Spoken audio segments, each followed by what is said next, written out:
3 days. That's how close he came to $277 million. David Mitchell looked his wheelchair-bound son in the eyes and said the words no child should ever hear. I didn't sign up for a broken kid. He walked out, took his pregnant mistress to Miami, left his exhausted wife with 2 kids, a mountain of medical debt, and exactly $4,210 in the bank. But there was something David didn't know. 3 days before he served those divorce papers, a letter arrived. An inheritance. Not thousands, not millions. $277 million. By the time he found out, the divorce was final. The money was legally protected. And Emily, she transformed into the powerhouse CEO he never imagined existed. But when their son's life hangs in the balance, Emily faces an impossible choice. Is revenge worth more than redemption? Can you forgive the man who called your child broken when only he can save that child's life? This is the story of the $277 million mistake. And I promise you, it's not what you expect. Stay until the end, because the real twist? It'll change how you think about revenge forever. They say timing is everything. If I had opened that letter when it arrived, maybe everything would be different. Or maybe this is exactly how it needed to happen. The certified envelope sat propped against my coffee maker like an accusation. Morrison and Associates, estate law. The return address meant nothing to me that Tuesday morning. I pushed it aside, just like I pushed aside everything that wasn't immediately necessary for survival. Mom, I can't get my spoon to work right. Jake's voice pulled me back. 8 years old, brilliant mind trapped in a body that didn't cooperate. Cerebral palsy had stolen his ability to walk normally, to grip things easily, to do 100 small tasks most people never thought about. But it hadn't touched his spirit. I guided his hand gently, helping him scoop oatmeal. There you go, buddy, you almost had it. I want to do it myself, he said, frustration creeping into his voice. I know, and you will. We just practice until it gets easier. The baby monitor crackled to life. Lily, 6 months old, announcing her presence with increasing volume. I glanced at the clock. 7:15. David should have been up by now, helping with breakfast before work. Where's Daddy? Jake asked, echoing my thoughts. Daddy had an early meeting, I lied. David had come home past midnight, sleeping in the guest room. Again, the 3rd time this week. I heated Lily's bottle while Jake worked on his breakfast. The physical therapist said the adaptive utensils were helping. Small victories. That's what our life had become. A collection of small victories that somehow never added up to winning. My phone buzzed. A text from Marcus, Jake's physical therapist. Don't forget Jake's appointment at 2. He's making real progress with the new braces. I smiled. Marcus Reynolds was one of the good ones. Patient, encouraging, never treating Jake like he was broken. If only David could see our son the way Marcus did. Mom, can I have my iPad after breakfast? After you finish and get dressed, yes. Jake beamed. His iPad was his gateway to independence. Educational games designed for kids with motor challenges. He could navigate it better than I could. The front door opened. David walked in, suit already on, tie knotted perfectly. He looked like success. Mid-level insurance sales manager, climbing the corporate ladder. He worked hard, I reminded myself, provided for us. But he didn't look at Jake, hadn't looked at Jake, really looked at him, in months. Morning, I said. There's coffee. Can't stay. Early presentation. His voice was clipped, distant.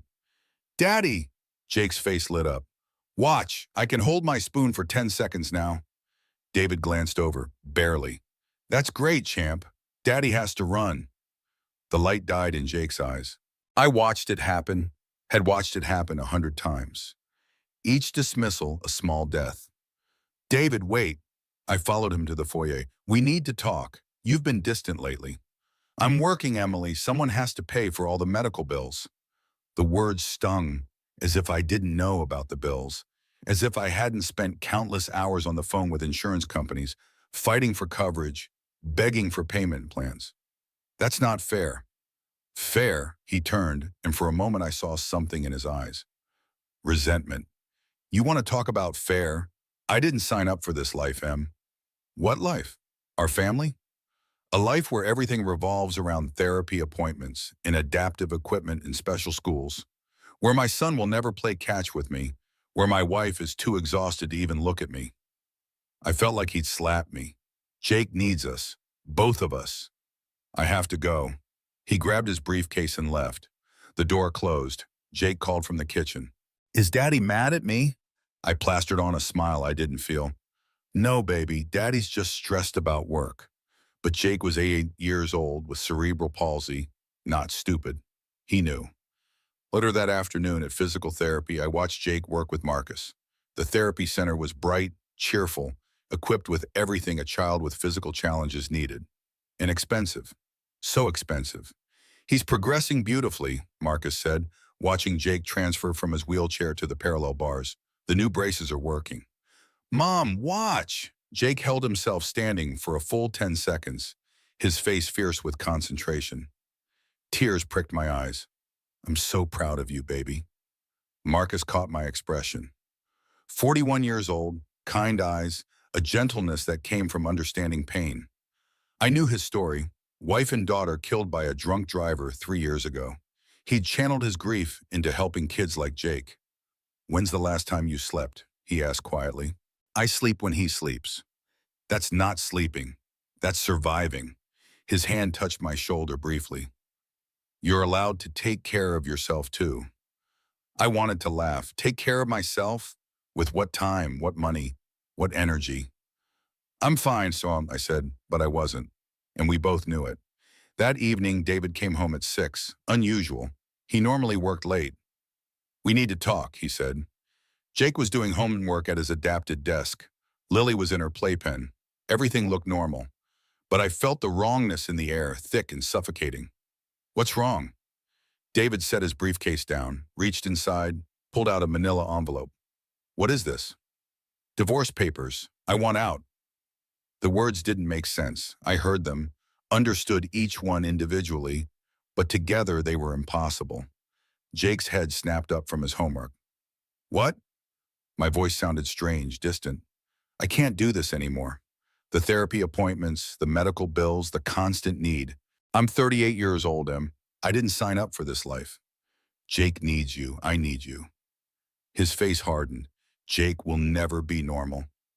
Every time I look at him, I see everything I'll never have. A son who plays sports. A son who doesn't need help going to the bathroom. A normal family. Daddy? Jake's voice was so small. Do you think I'm broken? David didn't answer. The silence was worse than words. The doorbell rang. I wasn't expecting anyone.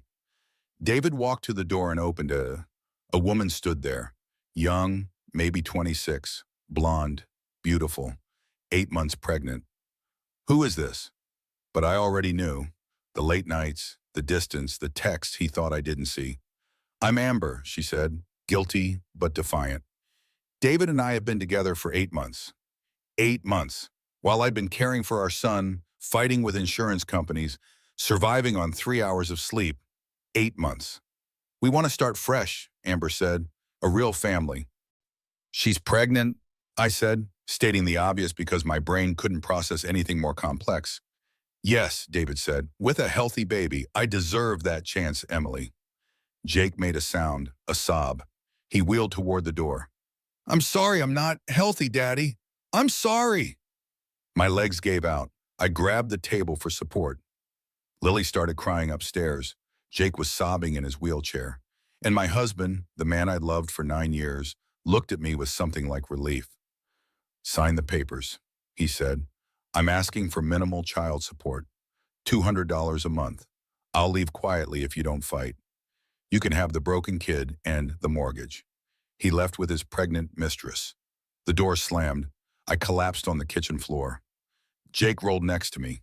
We cried together, mother and son, while Lily screamed upstairs and the certified letter sat unopened on the counter. A shaft of evening light hit that envelope. Morrison and Associates, estate law. I didn't know it yet, but that letter would change everything. 72 hours after David walked out, I hadn't showered, could barely eat. Lily was with my mother, who'd taken one look at me and said, I told you David was weak. As if that helped. Jake hadn't spoken since that night, sat in his wheelchair, staring at nothing. His therapist called it selective mutism, a trauma response. My 8-year-old son had been so traumatized by his father's abandonment that he'd stopped speaking. Bills covered the kitchen counter, medical bills, therapy bills, equipment bills, $8,300. My bank account showed $4,217.38. I Googled, can I afford surgery alone? Jake needed spinal surgery. His cerebral palsy was causing progressive curvature. Without intervention, he'd lose more mobility. The surgery cost $300,000. Insurance covered $80,000. I needed $220,000. I had $4,000. The unopened letter still sat on the counter. I'd moved it several times, cleaning around it. Part of me was afraid to open it. More bad news. Another bill. Something else I couldn't handle.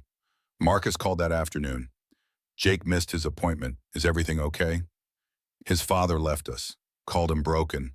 Jake hasn't spoken since. Silence on the line. Then, that man is a coward. I don't know what to do. Bring him in tomorrow. No charge. We'll work through this together. I cried after we hung up. Marcus Reynolds, a man who'd lost everything, was offering to help for free while my husband had abandoned us for a younger woman and a healthy baby. That night, unable to sleep, I finally opened the letter. Morrison and Associates, Estate Law. Regarding the estate of Patricia Ann Hartwell. My hands shook as I unfolded the document. Dear Emily, if you're reading this, I've finally kicked the bucket. About time. 87 is long enough. You chose a simple life over my money 15 years ago. You married for love, not status. You became a mother to a special boy who needed you. I watched from afar. Yes, I had investigators. I'm rich and nosy. Sue me. I'm leaving you everything. 150 million in liquid assets, 85 million in real estate, 42 million in stock portfolios. Total approximately 277 million after taxes. But here's the catch. Don't tell anyone for 90 days. Let the dust settle on whatever life you're living. People change when they smell money. You proved you don't need money to be worthy. Now use money to build something remarkable. Love, Aunt Patricia P.S. I met your David once at a Christmas dinner. He's a weak man who resents his own mediocrity. If you're still with him when you get this, dump him. You can do better. I read it 3 times. Then I laughed. Then I cried. Then I laughed again. $277 million. David had filed for divorce 3 days before this letter was sent. 3 days. He'd called our son broken, abandoned us for his mistress, and walked away from $277 million without knowing it existed. The irony was so perfect, it felt like divine intervention. I grabbed my phone with shaking hands, dialed the number on the letterhead. Morrison and Associates. This is Emily Carter. I received a letter about Patricia Hartwell's estate. One moment, please. Classical music played. I paced the kitchen, letter clutched in my hand. Mrs. Carter, this is Harold Brennan. Thank you for calling. I've been hoping to hear from you. His voice was warm, professional. 67 years old, according to the letter. Patricia's attorney for 40 years. Is this real? I asked. The amount in the letter?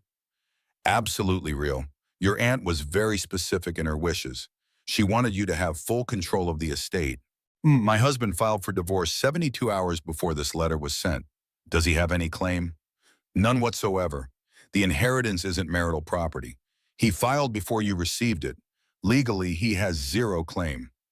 I sat down hard. He doesn't know. He thinks I'm broke. I'd suggest keeping it that way. Sign the divorce papers. Let him walk away with nothing while thinking he won. A cold smile formed on my face. The first smile in 72 hours. How long until the funds are accessible? 90 days for full legal protection. We can expedite the divorce to finalize before then. Your aunt was wise to include the waiting period. It protects you from challenges. Do it.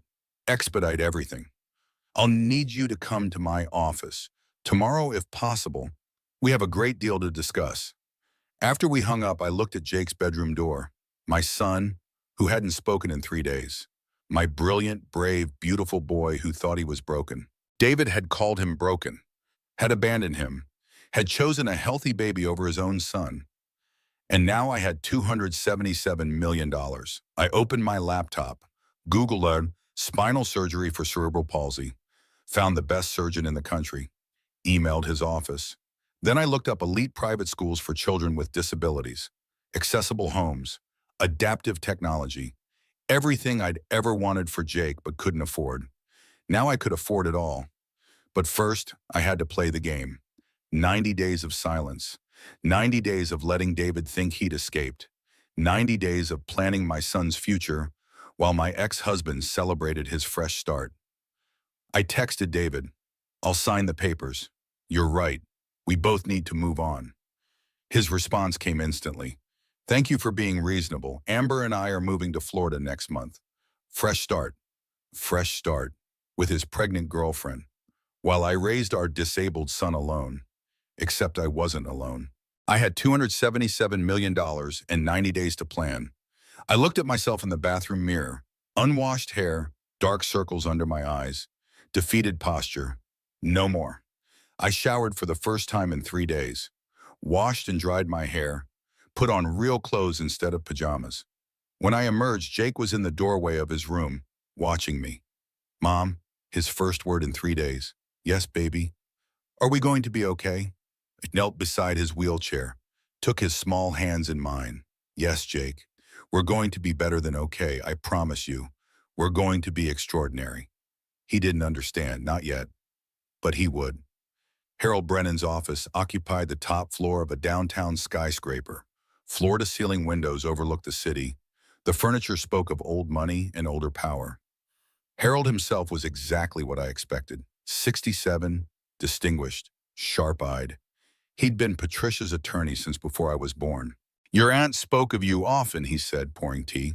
"She admired your choice to live simply, said it proved you had integrity." I barely knew her. She knew you, had investigators following your life for years. She knew about Jake's disability, about David's resentment, about your struggles. I felt exposed. She watched me?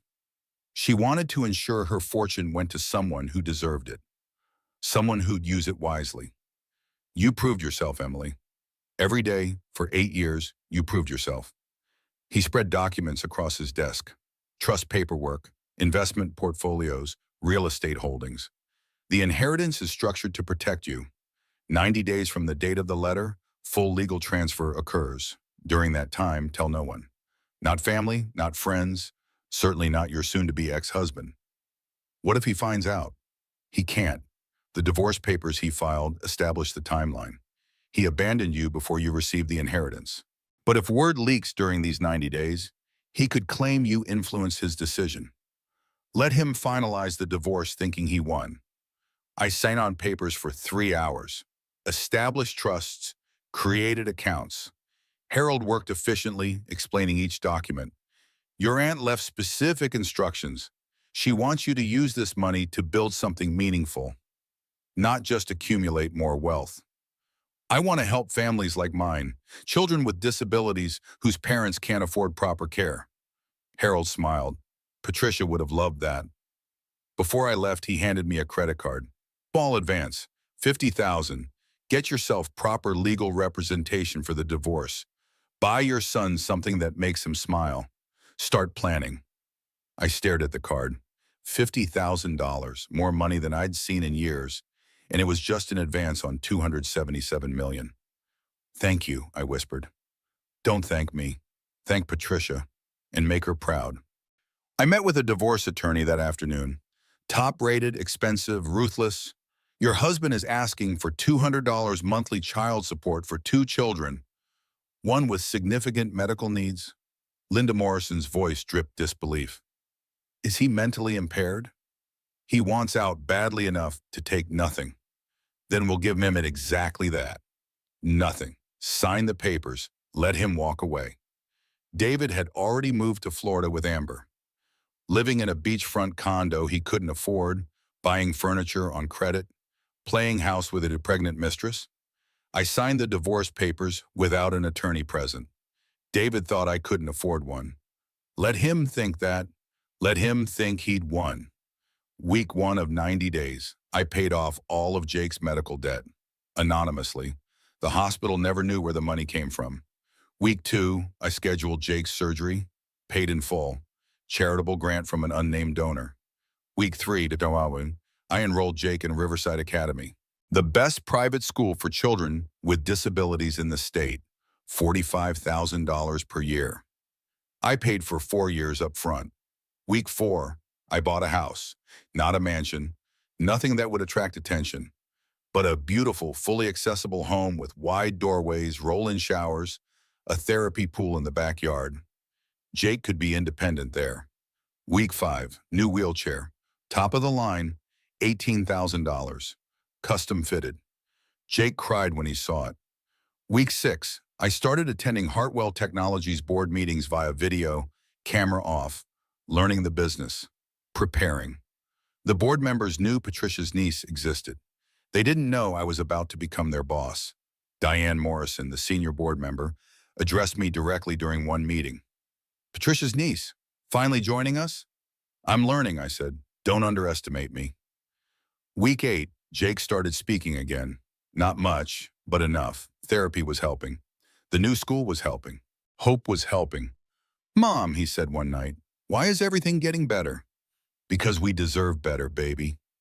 Week 9, I appeared in person at a board meeting. Designer suit, confident posture. The transformation was complete. I proposed a new division, Hartwell Accessibility Technologies. 50 million Americans have disabilities. That's a $13 trillion market we're ignoring. I want to change that. The board approved unanimously. Diane Morrison caught me after. You're not what I expected. What did you expect? Someone softer, someone grateful. You're neither. I'm grateful, I said, but I'm also Patricia Hartwell's niece, and I've spent 8 years learning that softness gets you abandoned. Strength gets you survival. She smiled. You'll do fine here. Day 89, the divorce was finalized. David sent one text. Good luck. You're gonna need it. I didn't respond. Day 90, the full inheritance transferred. $277 million. Mine. Legally, irrevocably mine. I looked at Jake playing with his new adaptive toys. At Lily, toddling in her designer nursery. At the home I'd bought them. The future I'd built. Ready to meet the new mommy? I asked Jake. You're always my mommy. Yes, but now mommy can buy you the robot dog you wanted.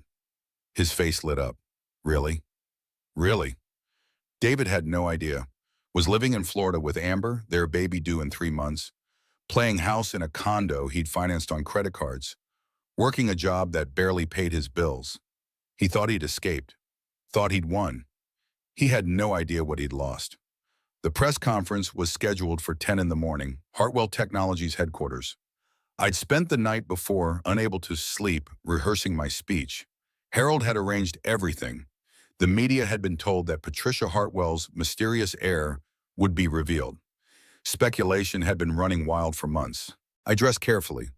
Navy suit, tailored perfectly, modest jewelry, professional but approachable. The woman I'd become over 90 days. Jake sat beside me in his new racing wheelchair. Bright blue with racing stripes. He'd decorated it himself with stickers. Are we really going on TV, Mom? Yes, baby. I'm going to tell people about something important. About me? About a foundation I'm starting. The Jake Carter Foundation for Exceptional Children. His eyes went wide. It's named after me? Every child with a disability deserves what you have now. Good equipment, good therapy, good education. I'm going to make sure they get it. The press room was packed. Cameras, reporters, the entire board of Hartwell Technologies. Diane Morrison stood at the back, arms crossed, smiling slightly. I took the podium.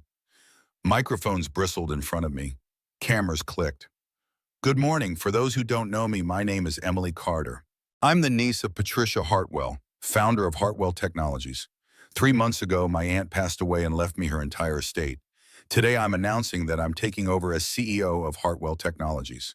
Murmurs rippled through the crowd. I'm also announcing the Jake Carter Foundation for Exceptional Children, a $50 million endowment to provide equipment, therapy, and education for children with disabilities. I gestured to Jake beside me. This is my son, Jake. He has cerebral palsy. He uses a wheelchair. He's brilliant, funny, and brave. And for 8 years, I struggled to afford his care. No family should struggle like that. No child should go without proper equipment because of pain. The cameras focused on Jake. He waved, grinning. The foundation will serve families across the country. Free adaptive equipment, subsidized therapy, scholarships to specialized schools, because every child deserves a chance to thrive. After the speech, reporters swarmed me with questions. Where have you been for 3 months? Taking care of my family? What will you do differently than your aunt? Focus on accessibility technology. It's an underserved market with tremendous potential. Is it true you're a single mother? Yes, my divorce was finalized last week. I didn't mention David's name. Didn't need to. The story would find him anyway. The news hit at noon. Every major outlet picked it up.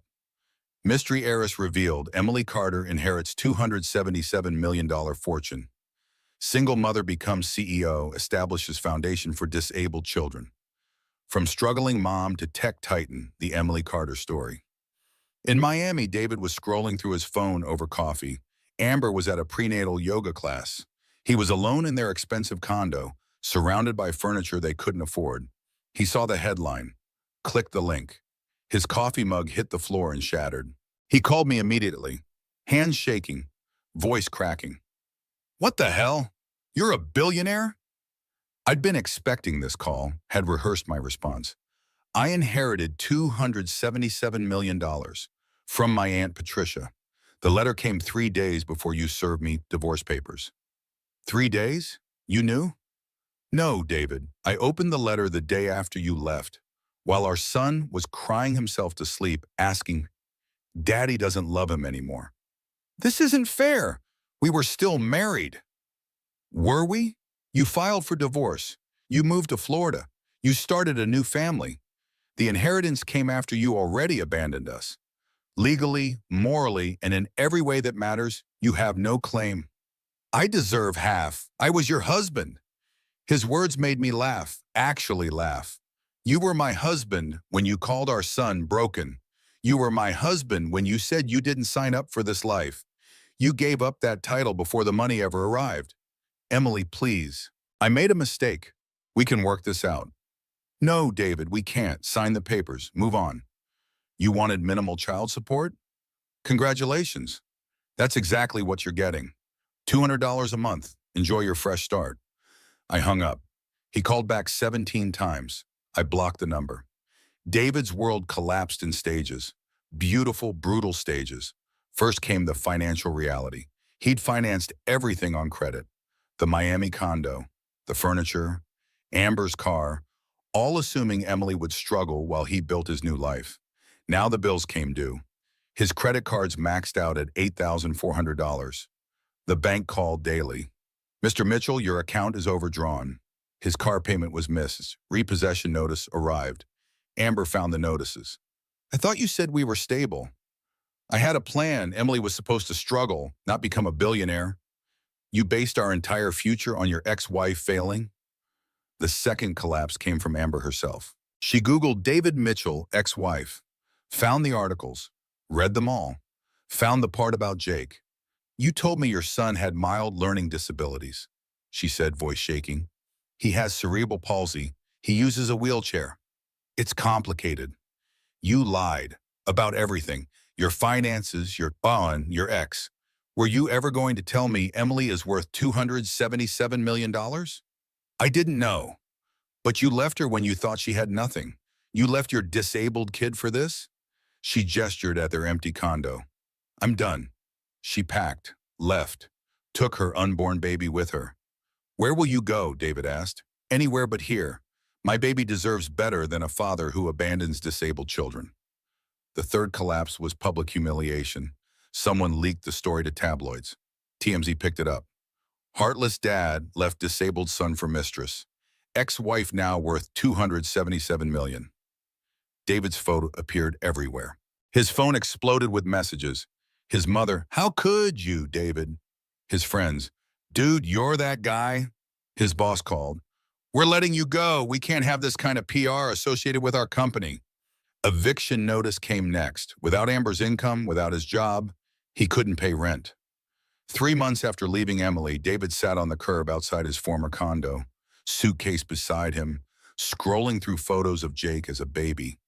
He'd thought leaving was the brave choice, the smart choice, trading a hard life for an easy one. Instead, he'd walked away from $277 million. And more importantly, he'd walked away from a son who still loved him despite everything. Meanwhile, Emily's empire grew. Magazine covers, CEO Mom of the Year, speaking engagements, board positions, advocacy work. Jake thrived, new school, new friends, happy. Marcus Reynolds became a regular presence, coffee dates that became dinners, slow, careful courtship. He understood grief, understood single parenthood, understood that Emily needed a partner, not a savior. The foundation launched 3 more initiatives. Emily's net worth grew to $310 million, but something felt incomplete. I thought revenge would feel better than this, she told Diane during a board meeting, because revenge isn't victory. Building something better is. Then why do I still feel empty? Diane studied her. Because destroying him didn't fill the hole he left. Only building something bigger than your pain can do that. Emily thought about that a lot over the following weeks. Revenge had been satisfying. Watching David lose everything, knowing he'd thrown away a fortune. But it hadn't healed her, hadn't healed Jake. Building the foundation helped. Helping families helped. But something was still missing.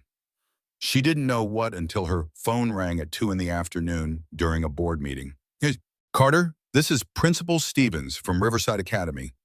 Jake collapsed during gym class. We've called an ambulance. Emily's world stopped.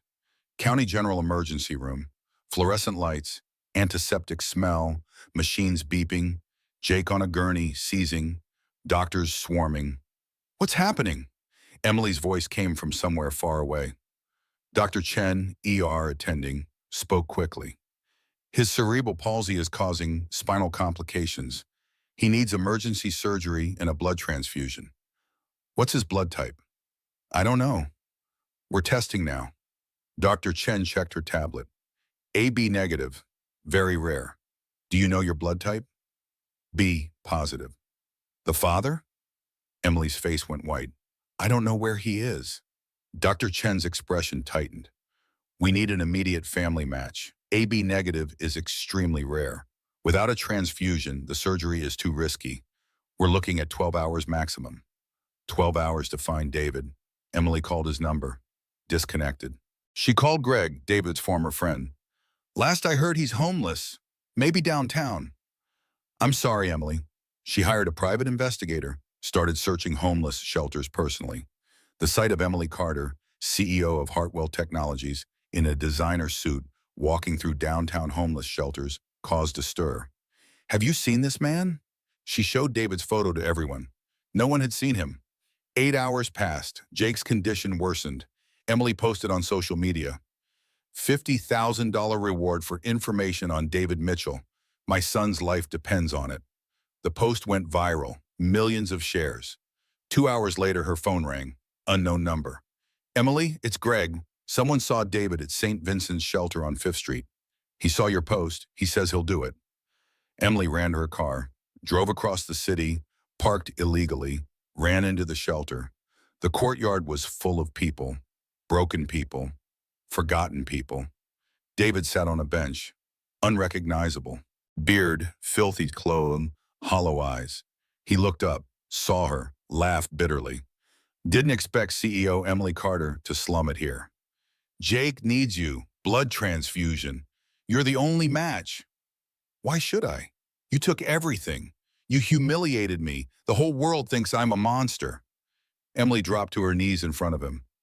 Because I'm sorry. I'm so sorry. David stared. What? You hurt me. You hurt Jake. You deserve to face consequences, but I went too far. I didn't just defend myself. I wanted you to suffer. I wanted you to feel what we felt. And now Jake might die because I destroyed you so completely I can't find you to save him. Tears streamed down her face. This is my fault. All of it. I had the power to be merciful and I chose revenge instead. Please, David, not for me, for Jake. What's in it for me? Nothing. No money, no reconciliation, just a chance to save your son's life. David looked at her for a long moment, at the woman he'd married, the woman he'd abandoned, the woman who'd become everything he'd wanted to be. Let's go. They took Emily's car. David silent the entire drive. At the hospital, nurses prepped him immediately. He saw Jake through the window, small, pale, hooked to machines. How bad? He asked Dr. Chen. Bad, but you being here gives him a chance. Marcus was there, monitoring Jake's vitals. He looked at David with open contempt. I don't deserve to save him, David said quietly. I'm the reason he's worse. Marcus's expression softened slightly. Stress from the divorce didn't help, but genetics and bad luck did this, not you. I called him broken. Then spend the rest of your life proving you were wrong. The transfusion took 3 hours. The surgery, another 6. Emily sat in the waiting room. Marcus brought her coffee. Harold drove up from his office to sit with her. At 4 in the morning, Chen emerged. The surgery was successful. Jake is stable. Emily collapsed in relief. Jake woke the next afternoon, groggy from anesthesia, confused. He turned his head, saw David sitting beside his bed. Daddy! David moved closer. Hey, buddy. You came. I'm sorry I left. I'm sorry I said those things. You're not broken, Jake. I was broken. You're the strongest person I know. Jake's eyes filled with tears. Do you still think I'm not normal? David's voice cracked. Normal is boring. You're extraordinary. Are you coming home? David looked at Emily, standing in the doorway. No, buddy. Mommy and I aren't married anymore. But that doesn't mean I don't love you. Can you visit sometimes? David looked at Emily again. She nodded slowly. Yeah, I can visit sometimes. Jake smiled, fell back asleep. In the hallway, Emily and David stood awkwardly. Thank you, she said, for coming. He's my son. I should never have needed a crisis to remember that. She handed him an envelope. What's this? Job offer. Entry-level sales at Meridian Corp. $45,000 a year, not charity. You'll earn your way up, and first month's rent for a studio apartment. After that, you're on your own. David stared at the envelope. Why would you do this? Because Jake asked me if I'm happy you're suffering, and I realized I'm not. I'm just exhausted. Revenge didn't make me whole. It just made me cruel. I don't deserve this. No, you don't, but Jake deserves a father who's stable enough to visit, and I deserve to stop carrying this anger. David opened the envelope, read the job description, the apartment address. I'm signing away my parental rights, he said. You've been right all along. You're better for them. Keep your rights. We'll do supervised visits. 6 months. Then we reevaluate. The child support, $200 a month. I can't even afford that now. Keep it. Put it toward therapy. You need it more than we do. David extended his hand. Emily took it. Not friends, not even friendly, but 2 people who'd survived each other. I heard Amber left, Emily said. When she found out I'd lied about Jake, about everything, she's having the baby in North Carolina, with her parents. Won't let me be involved. I'm sorry. I'm not. She was right to leave. I would have been a terrible father to that baby. I already proved I'm a terrible father to the one I have. Had, Emily corrected gently, past tense. You have a chance to be better going forward. Over the next 6 months, David slowly rebuilt. The job at Meridian was entry-level, but honest. The studio apartment was small but clean. He attended therapy twice a week, and every Saturday he visited Jake. Supervised at first, at a family center. Later at Emily's home. Jake was wary initially, then gradually warmed. Children forgive more easily than adults. Want to play Mario Kart? Jake asked during the 4th visit. I'm terrible at video games. That's okay, I'll teach you. They played for 2 hours. David lost every race. Jake laughed the entire time. Emily watched from the kitchen, Marcus beside her. How do you feel about this? Marcus asked. Strange. Like watching a stranger try to know my son. But you're letting him try. Jake deserves a father who shows up, even if it's late. Marcus took her hand. You're remarkable. You know that? I'm trying to be. 18 months after the divorce, Emily stood in the enormous facility that would house the Jake Carter Foundation headquarters. The building was a marvel, fully accessible, therapy pools, adaptive playgrounds, classrooms equipped with the latest assistive technology. Jake wheeled beside her, examining everything with wonder. This is really all named after me? Every child who comes here will know that Jake Carter believes they're extraordinary. The grand opening was scheduled for next week. Media was already requesting interviews. The foundation had grown beyond Emily's wildest expectations. 12 cities, thousands of families served, hundreds of millions of dollars in equipment and therapy provided free of charge. But tonight was personal. Jake's Adaptive Sports Championship. The stadium was packed. Emily sat in the front row with Lily, now a toddler, Marcus beside them. Harold had even come. Diane Morrison sat a few rows back. And in the very back, trying to be inconspicuous, David, clean-shaven, business casual, with a woman Emily didn't recognize. Elementary school teacher, she'd heard. Someone kind, someone good for him. Jake competed in the 100-meter wheelchair race. 8 competitors, all kids with various physical disabilities. All fierce, determined, brave. The starting gun fired. Jake pushed hard. His racing wheelchair flew. He'd been training for months. He crossed the finish line third. The crowd erupted. Jake wheeled to the stands, face flushed with pride. Mom, did you see? I saw. I'm so proud. I didn't win. You never gave up. That's better than winning. Jake looked past her, saw David standing at the rail. Daddy, you came. David knelt. Wouldn't miss it, champ. You were amazing. I got third place. Third place out of everyone who said you couldn't. That makes you first in my book. Emily watched them, this broken man and his son, building something new from the ruins of what they'd lost. Later, in the parking lot, David approached her. He's thriving. We both are. I heard about the foundation campus. That's incredible. It's what the money was meant for. Not revenge.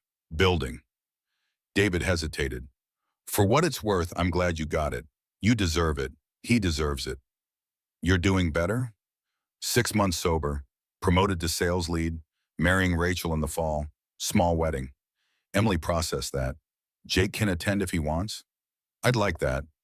They shook hands, not friends, but not enemies either. Just 2 people who'd survived each other and found separate paths forward. Marcus appeared beside Emily. Ready to go? Yes. She took his hand, picked up Lily, called to Jake, her family, the one she'd built from ashes. That night, after Jake was asleep, Emily stood in her home office, looking at the photo of Aunt Patricia on her desk. I did it, she whispered. I built something remarkable. The foundation was expanding, 12 cities becoming 20, hundreds of families becoming thousands. But more than that, she'd built a life, a real life, not defined by revenge or anger, defined by purpose. Her phone buzzed, a message from Diane. Board approved the international expansion. You're going global, Emily. Global. The Jake Carter Foundation helping children worldwide. She thought about David rebuilding his life one day at a time. She thought about Amber raising her baby in North Carolina. Emily had sent a check anonymously, $20,000 for the baby, not for David, for the innocent child. She thought about Jake, sleeping soundly in his room, speaking, laughing, thriving, and she thought about herself, the woman she'd become. Not just wealthy, not just successful, but worthy of the life she'd built. The day of the foundation campus grand opening was perfect. Sunny, 72 degrees, light breeze. Emily stood at the podium, Jake beside her in his racing wheelchair, decorated with new stickers from his sports championship. Hundreds of people filled the courtyard, families with disabled children, therapists, doctors, donors, media. Emily's speech was brief. A year ago, I was a divorced mom who thought she'd lost everything. I wanted revenge. I wanted the man who hurt us to suffer the way we suffered. And he did. She paused. Jake looked up at her, smiling. But revenge didn't heal me. It didn't heal my son. What healed us was building something bigger than our pain. She gestured to the facility behind her. This foundation will serve 10,000 children annually. It will prove that disability doesn't mean inability, that different doesn't mean less, that every child deserves a champion. She looked down at Jake. My son taught me that. He's the strongest person I know. Jake leaned into the microphone. Thanks, Mom. Can we have cake now? The crowd laughed. Emily hugged him. The ribbon cutting was ceremonial. Emily and Jake held the scissors together. The ribbon fell. The Jake Carter Foundation for Exceptional Children was officially open. Later, during the reception, Emily found herself alone for a moment, standing by the therapy pool, watching children play. A little girl in a wheelchair, maybe 6 years old, laughed as she maneuvered her chair down the accessible ramp into the water. Her mother cried happy tears. That was me, a voice said. Emily turned. David stood there, appropriate distance, respectful. What was? That mother, crying because her daughter can finally do something other kids take for granted. I should have been that dad. Crying happy tears, watching Jake achieve things. Instead, I cried because I thought his challenges reflected my failures. You're here now. 18 months too late. Better late than not at all. They watched the children play. Wheelchairs in the water, prosthetics on the deck, kids with cerebral palsy, spina bifida, limb differences, dozens of conditions, all laughing, playing, thriving. I've been volunteering, David said, at a shelter downtown, the one where you found me, helping other people who've hit bottom. That's good. Court-ordered initially, part of my probation, but I kept doing it after. Turns out helping people who've lost everything reminds me how close I came to losing everything that mattered. Emily didn't respond. Let him continue. Rachel, my fiancée, she works with special needs kids. She's taught now more in 6 months than I learned in 8 years of being Jake's father. What has she taught you? That disability isn't tragedy. It's just different. And different is okay. Sometimes different is extraordinary. Jake appeared, wheeling over quickly. Dad, Miss Rachel is here. Can she meet Mom? David looked at Emily. She nodded. Rachel was everything Emily expected. Warm, genuine, patient. Elementary school special education teacher. She looked at David with clear eyes, knowing his history, choosing him anyway. Your son is remarkable, Rachel said to Emily. David talks about him constantly. Thank you. And this foundation is incredible. I'd love to bring my students here for field trips. Anytime. We're building an education program specifically for schools. They talked for a few minutes. Then Rachel and David left, taking Jake to see the adaptive playground. Marcus appeared beside Emily. You okay? I'm good, really good. He seems different. People can change. Sometimes they need to hit bottom first. Are you glad you gave him the chance? Emily thought about it. I'm glad Jake has a father who's trying. That's all I wanted, for Jake to have what he deserves. Marcus kissed her forehead. You gave him more than that. You gave him a mother who built an empire so he'd never feel less than. That evening, after the crowds left, Emily walked through the empty facility. Her footsteps echoed in the therapy room. The pool lights reflected on the ceiling. Everything was perfect. Her phone rang. Harold. The board wants to discuss your 5-year expansion plan. 20 cities, 50,000 children served annually. Are you ready for that? I'm ready. You've done more in 18 months than most people accomplish in a lifetime. I'm just getting started. After hanging up, Emily sat on the edge of the therapy pool, dipped her fingers in the water. She thought about the woman she'd been 18 months ago, broken on her kitchen floor, her son crying beside her, her marriage destroyed, $4,000 in the bank. That woman would never believe this woman existed. But transformation wasn't magic. It was choice. Every day, choosing to build instead of destroy, to heal instead of hurt, to be better than the pain that shaped her. Her phone buzzed. A message from Jake, sent from Marcus's phone. I love you, Mom. Thank you for making different feel extraordinary. Emily smiled. That was the real legacy. Not the money, not the foundation, not the empire. The real legacy was teaching her son that his worth wasn't determined by his ability, That different was beautiful, that he was exactly who he was supposed to be. Everything else was just details. 5 years after the letter, Emily stood backstage at the National Disability Rights Convention. 20,000 attendees. She was the keynote speaker. Jake, now 13, sat in the front row. Taller, stronger, more confident. He'd had 3 more surgeries, each one improving his mobility. He could stand with braces now, could walk short distances. But he still preferred his wheelchair, called it his independence machine. Lily sat beside him, 6 years old, already fiercely protective of her brother, already understanding that family meant showing up, not perfection. Marcus was there too. They'd married 2 years ago. Small ceremony, just family. Jake had been the ring bearer, wheeling down the aisle with rings tied to his wheelchair like he'd done at the foundation opening. David sat 3 rows back, with Rachel and their daughter, Sophie, 2 years old, healthy as David had wanted. But David had learned that healthy didn't mean more valuable. He'd been consistently present in Jake's life. Every Saturday visit, every sports championship, every surgery, rebuilding trust one day at a time.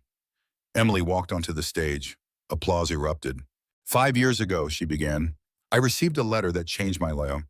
A letter that came 3 days after my husband filed for divorce. 3 days after he abandoned our disabled son because, quote, I didn't sign up for a broken kid. The audience gasped. They didn't know this story.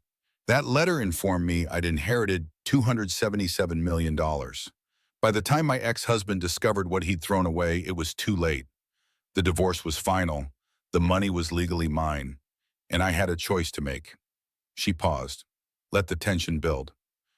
I could destroy him, and I did, initially. I wanted him to suffer the way we'd suffered. I wanted revenge, and revenge felt good for about 5 minutes. Scattered, nervous laughter. Then I realized something. Revenge didn't heal my son. It didn't heal me. Building something bigger than our pain did. That's when the Jake Carter Foundation was born. She clicked to the next slide. Statistics. 50 cities. 150,000 children served. $500 million in equipment and therapy provided free of charge. My ex-husband is here today. He's been sober for 4 years. He volunteers at homeless shelters. He's rebuilding his relationship with our son. And you know what I learned from that? She looked directly at David. He met her eyes, nodded. I learned that the best revenge isn't destroying someone. It's becoming so remarkable that their absence doesn't matter. It's building a life so full that you forget to hate them. It's teaching your children that forgiveness is stronger than bitterness. The applause was thunderous. After her speech, reporters swarmed. Do you regret the marriage? No, Jake wouldn't exist without it, and Jake is the best thing I've ever done. Do you regret the divorce? No, it taught me I was strong enough to survive alone, strong enough to build an empire, strong enough to forgive. What's next for the foundation? Global expansion. We're breaking ground in 15 countries next year. Every child everywhere deserves a chance to thrive. That evening, there was a private dinner. Foundation board members, major donors, family. David approached Emily during cocktail hour. Your speech was powerful. Thank you. Rachel cried, so did I. I meant what I said about forgiveness. I know, and I'm grateful. Every day, I'm grateful you didn't just write me off completely. Jake wouldn't have let me. He's more forgiving than I am. They looked across the room. Jake was talking animatedly with a group of teenagers, all using wheelchairs, all laughing, sharing stories. He's happy, David said. Really happy. Yes. That's because of you. Everything he has, everything he is, that's you. Emily shook her head. It's him. I just gave him tools. He did the work. You gave him more than tools. You gave him a mother who saw his worth when his own father couldn't. You see it now. Well, 5 years too late. But you see it? That matters. Lily ran up, grabbing Emily's hand. Mommy, Sophie wants to play on Jake's wheelchair. Can she? Emily laughed. Ask Jake. It's his wheelchair. Jake said yes, but I should ask you. Then yes. Lily dragged little Sophie toward Jake. He lifted her into his lap, spun the chair in circles. Sophie squealed with delight. Rachel appeared beside David. "She's going to want a wheelchair now." "I'll build her one," Marcus said, joining the group. "Therapy wheels for kids. New project I'm working on." "Wheelchairs as toys?" David asked.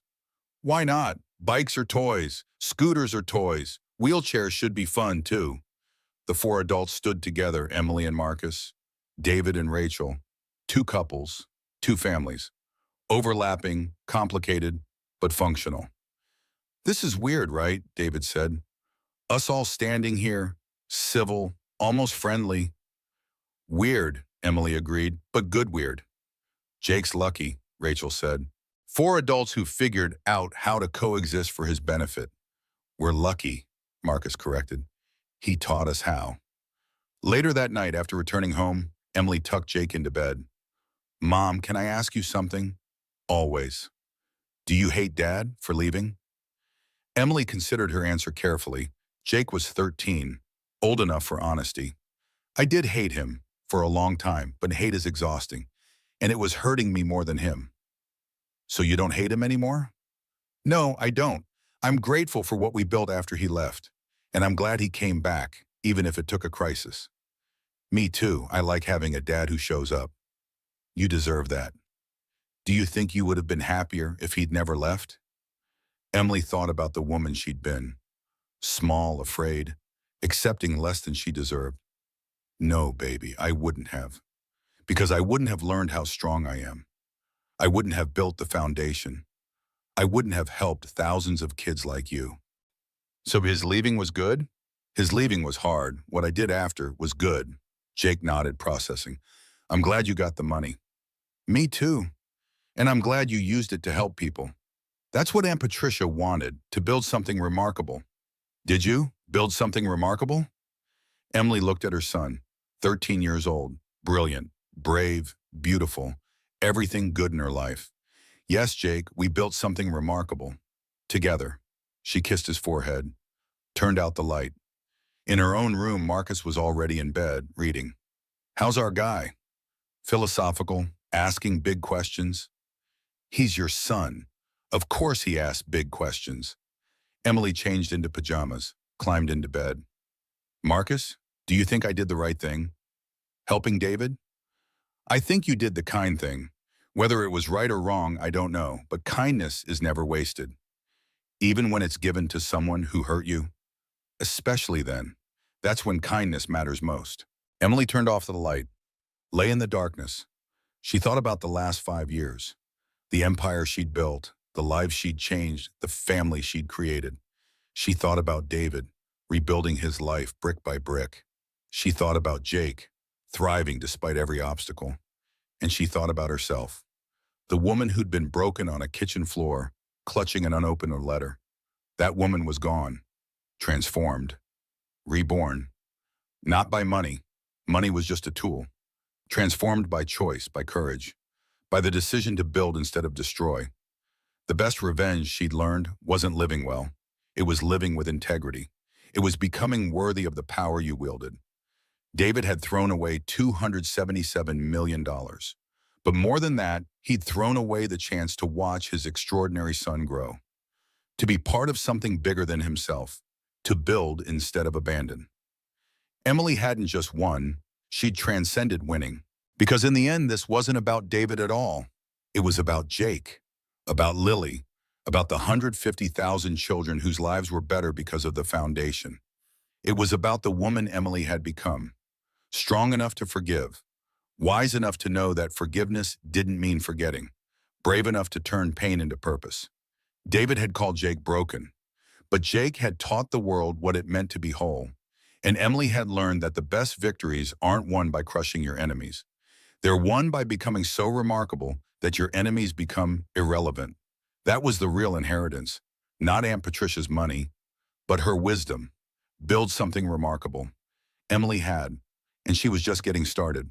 He was a billionaire titan, the king of Wall Street. She was his silent, simple wife, unseen and unheard. In front of 20 million people on live television, he laughed and called her his greatest charity case. He thought he was untouchable, the master of his universe. He didn't know that his simple wife was the secret architect of his entire empire, and he definitely didn't know that she was just hours away from taking every single penny of it back. This is the story of how one public humiliation triggered the most calculated and brutal corporate takedown in modern history. The penthouse apartment overlooking Central Park wasn't a home. It was a statement. 3 floors of glass, steel, and marble, curated to within an inch of its life. It was less a living space and more a monument to Julian Thorne. And Julian Thorne was a man who loved monuments to himself. He was, by all accounts, the man who had everything. As the CEO and founder of Thorne Dynamics, he was the brash, charismatic face of modern finance. Forbes had just crowned him Man of the Year. His face, all sharp angles and a predatory smile, was plastered on the cover, the headline screaming "The Midas Touch." His wife, Elara Vance, was not on the cover. She was rarely in the picture at all. This morning, the apartment was a flurry of controlled chaos. Stylists, publicists, and assistants buzzed around Julian, who sat in a custom Italian leather chair like a king holding court. He was preparing for the biggest interview of his career, a live primetime special on the global business network GBN, with the network's star anchor, Mark Sterling. Elara watched from the doorway of the library. She was, as always, dressed simply. A grey cashmere sweater, dark trousers. Her brown hair was pulled back in a simple knot. She was the muted beige background to his vibrant, screaming primary colour. "Arthur," Julian barked, not looking up from his phone. "Tell the GBN producer I want the chyron to read Founder and CEO, not just CEO, and make sure they use the Forbes cover in the B-roll. It's non-negotiable." "Already handled, Julian," his chief counsel Arthur replied smoothly. Julian finally looked up and saw Elara. His perfect smile didn't reach his eyes. "Ah, Elara, there you are. What do you think of the suit, Brioni? Bespoke." "It looks very sharp, Julian," Elara said. Her voice was soft, almost tentative. "Sharp? Yes?" He stood and straightened his tie. "You, on the other hand?" He circled her, a frown creasing his brow. "Is that what you're wearing?" A young stylist, eager to please, rushed over. "Mr. Thorne, we have the Chanel suit you approved for Mrs. Thorne." "Good. Go. Put it on," he ordered Elara with a dismissive wave. "We're on in 3 hours. You're sitting in the front row, for God's sake.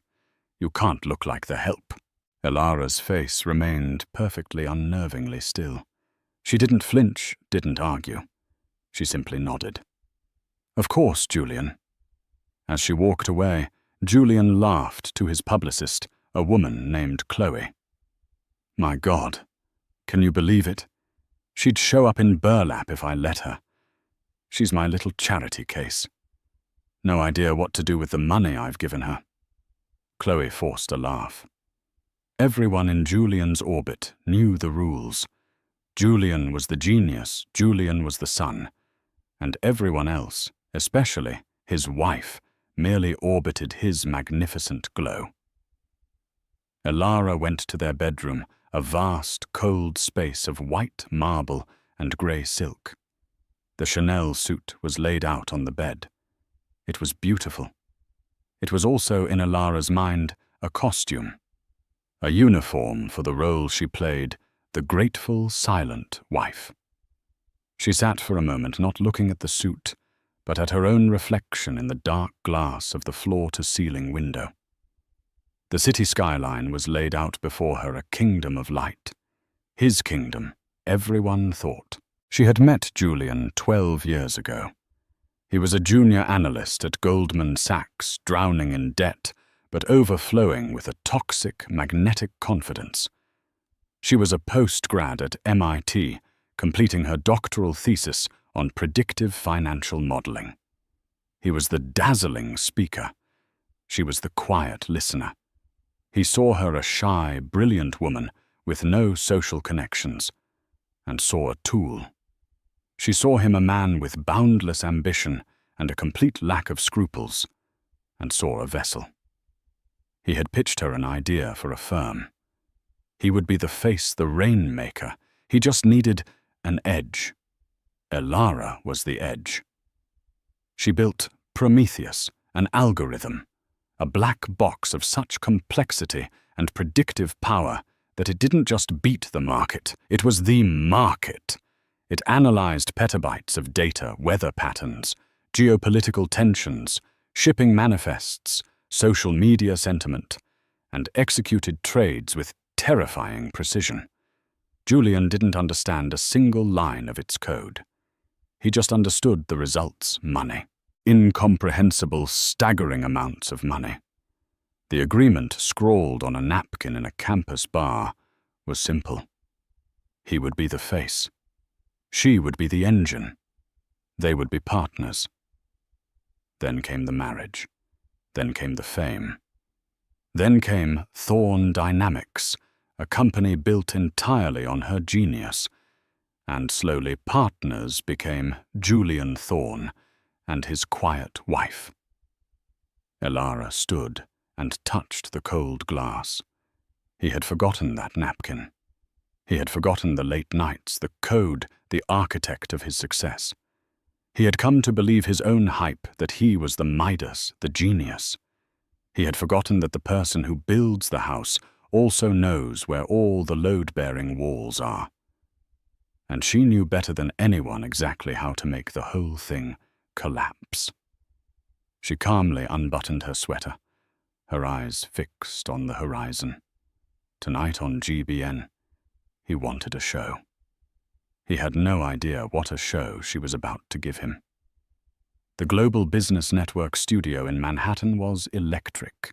The set for The Sterling Report was massive, a gleaming amphitheater of glass and data streams designed to make its guests feel like they were at the center of the financial universe.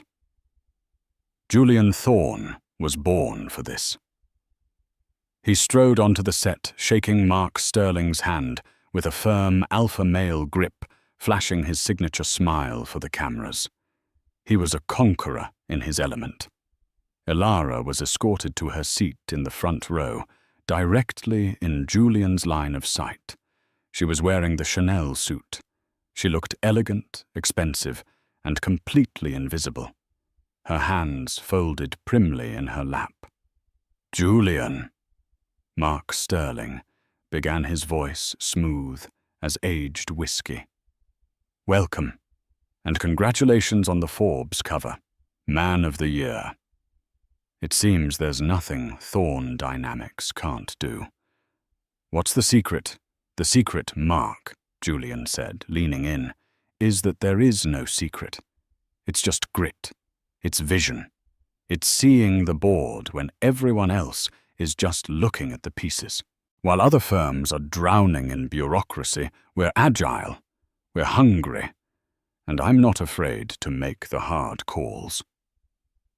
The interview was a masterpiece of self-aggrandizement. Julian was on fire. He spoke about his instincts, his gut, his unrelenting drive. He never once mentioned a team, an algorithm, or a partner. It was all I, me, my. Elara watched her expression unreadable. The studio lights were hot, but she felt a chill settle over her. Then Mark Sterling shifted gears. "Julian, you've built an empire, but we all know no man does it alone. We have your wife Elara in the audience tonight, a beautiful woman." The camera dutifully panned to Elara, who gave a small, tight-lipped smile. "She's been with you since the beginning before Thorne Dynamics. How much of this success do you credit to her? What role does she play in the life of the Midas man?" The audience cooed. It was the perfect softball question. A chance for Julian to be human, to be gracious, to thank the woman who stood by him. Julian Thorne looked at Mark.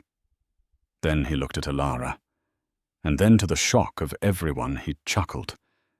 It wasn't a warm, loving laugh. It was condescending, dismissive. Alara. Oh, Alara. She's fantastic, he began.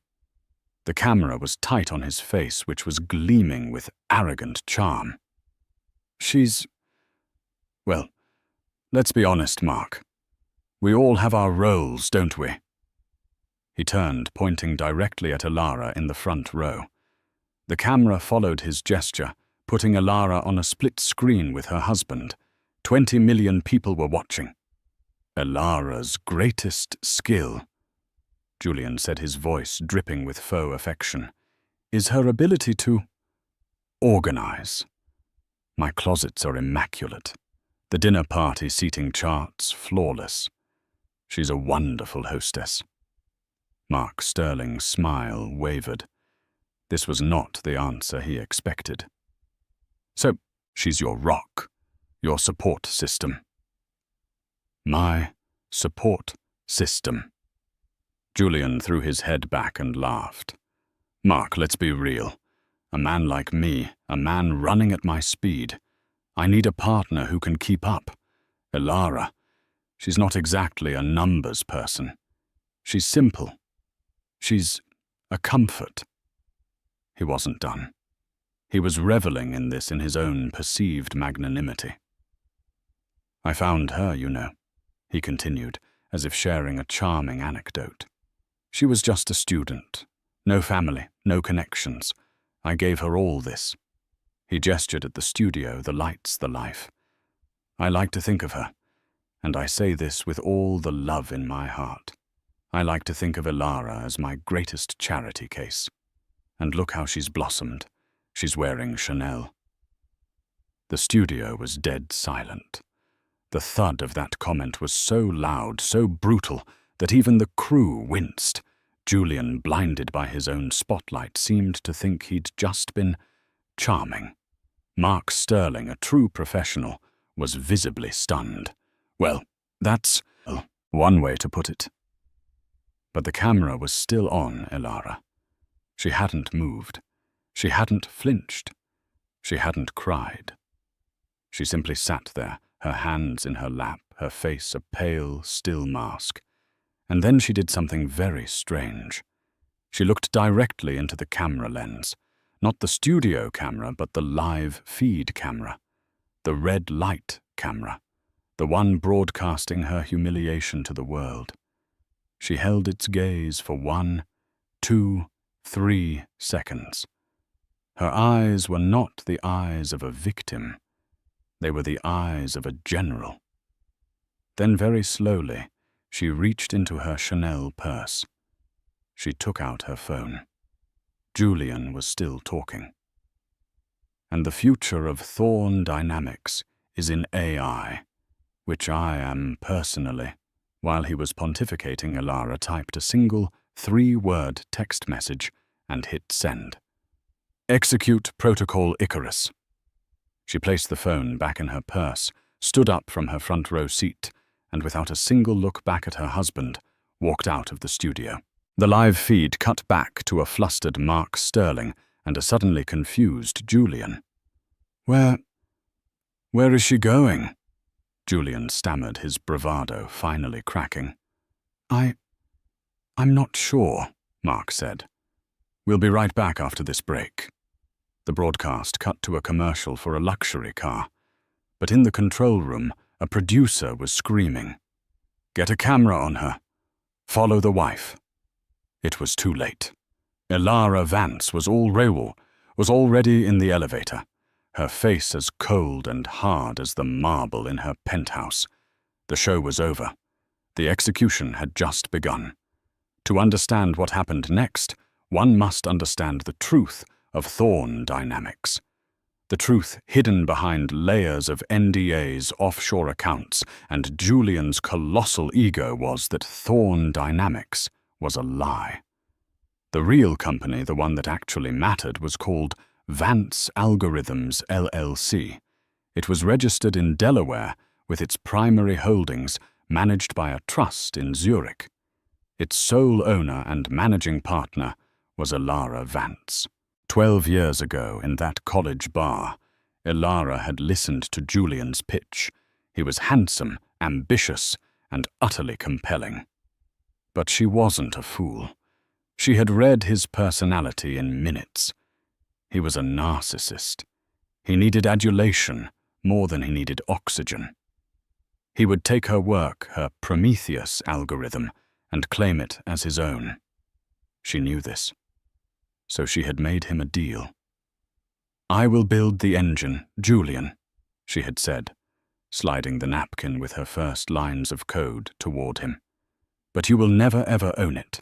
You will be the face, the name, the CEO. You can have 90% of the fame. But I will retain 51% of the assets. Always." He had been so desperate for her algorithm, he would have agreed to anything. 51%, why not 50-50 partners? Because 50-50 implies a discussion. She said, her voice quiet. "This will not be a discussion. I am giving you a license to use my work. I am not giving it to you. 51%. My terms." He signed. He created Thorn Dynamics as the public-facing shell. Elara created Vance Algorithms as the quiet, ironclad holding company that legally owned the Prometheus intellectual property and, more importantly, 51% of Thorn Dynamics shares. For a decade, Julian had operated under the delusion that he was in charge. He controlled the public 49%. He made all the calls. He hired, he fired, he bought the penthouses and the private jets. He never realized that Elara, working from a small, secure home office that he never entered, was the system administrator. She had the root access. Prometheus wasn't just on the Thorn Dynamics servers. It was leased to them. The algorithm that ran their entire multi-trillion-dollar portfolio was piped in from an external secure server cluster in Switzerland, a server that only Elara Vance could access. She let Julian believe he was the master. She took her allowance, as he called it, which was a laughably small salary. What he didn't know was that Vance Algorithms was also running its own portfolio. The secret fortune. While Thorn Dynamics was making impressive double-digit returns that dazzled Wall Street, Elara was using the full unrestricted power of Prometheus in the dark pools in foreign exchange in commodities. She wasn't just making millions. She was making billions. This was the secret fortune, a vast liquid ocean of capital held at the elite Swiss private bank, Julius Baer. It was a fortune that dwarfed Julian's. It was a fortune he didn't even know existed. She had built in a fail-safe, a contingency. She had known from the moment she saw the narcissism in his eyes that a day like this might come. She had a team of lawyers on a permanent multi-million-dollar retainer, a cutthroat team from the most prestigious corporate law firm in the world, Cravath, Swain, and Moore. They had only one job to wait for her call.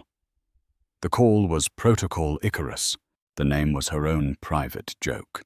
Icarus, the boy who flew too close to the sun on wings built by his brilliant father. Julian had flown too high, forgetting that his wings were not his own. They were hers, and she was about to revoke them. Protocol Icarus, when initiated, set off a chain reaction. 1. The kill switch. The Prometheus algorithm lease would be immediately terminated. The feed to Thorn Dynamics would be cut. The algorithm would go dark. 2. The legal strike. The team at Cravath would file a pre-prepared 800-page lawsuit against Julian Thorn personally for breach of fiduciary duty, gross mismanagement, and misrepresentation of company assets. 3. The financial coup. They would simultaneously file a motion with the SEC and the NYSE, citing majority shareholder rights to freeze all of Thorne Dynamics' assets. Lock Julian Thorne out of all corporate accounts and call for an emergency shareholder meeting to remove him as CEO. 4. The press release. A global press release already written would be sent to Bloomberg, the Wall Street Journal, and Reuters, announcing that Vance Algorithms was exercising its majority control and restructuring Thorne Dynamics, effective immediately. As Alara stepped out of the GBN elevator into the cool Manhattan night, her phone buzzed. It was a text from the lead partner at Cravath, Swaine and Moore. It read, "Icarus is in flight. All assets are secure. Godspeed, Ms. Vance." Alara hailed a cab, not the waiting Rolls-Royce Phantom that Julian had sent for them. Just a yellow cab. "Where to, lady?" the cabbie asked. Alara looked at her reflection in the partition, the Chanel suit, the face of the charity case. Cravath, Swaine and Moore, Worldwide Plaza. She smiled. "And please take your time. I'm in no rush at all." Julian Thorne's euphoria lasted for approximately 90 seconds. As the sterling report cut to a chaotic commercial break, his phone, resting on the table, lit up. It was Arthur, his chief counsel. Julian ignored it. He was busy hissing at his publicist, Chloe. What the hell was that? Where did she go? Get her back. Julian, His phone buzzed again. And again. And again. A rapid-fire vibration that signaled panic. It was Arthur, then his CFO, then the head of his trading floor. "What?" Julian barked, finally snatching the phone. "This had better be good. Arthur. Julian, thank God." Arthur's voice was thin, reedy, and terrified. "The algorithm is down." "What do you mean, down?" Julian snapped. "Reboot it. This is a GBN interview. I'm live. You don't understand," Arthur said, his voice cracking. "It's not down. It's gone.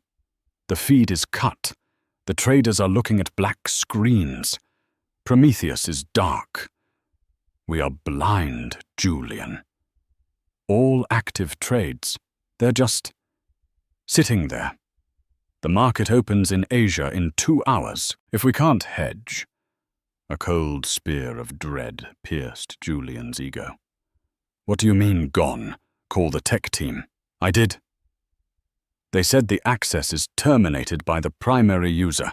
Julian, who is the primary user?" Julian's blood ran cold. "Alara." He stormed off the set, ignoring Mark Sterling's calls, and sprinted to the green room. He grabbed Chloe by the arm. "Where is she?" "Where is my wife?" She left Julian. She got in a cab." "Find her," he roared. He dialed Alara's number. It went straight to voicemail. He dialed again. Voicemail. His phone buzzed with an incoming call. It was his private banker at JP Morgan Chase. "Julian, what is going on?" The banker's voice was frantic. "We just got a notification from a legal firm. Cravath, Swaine and Moore. Something about an asset freeze, Julian. They're freezing everything.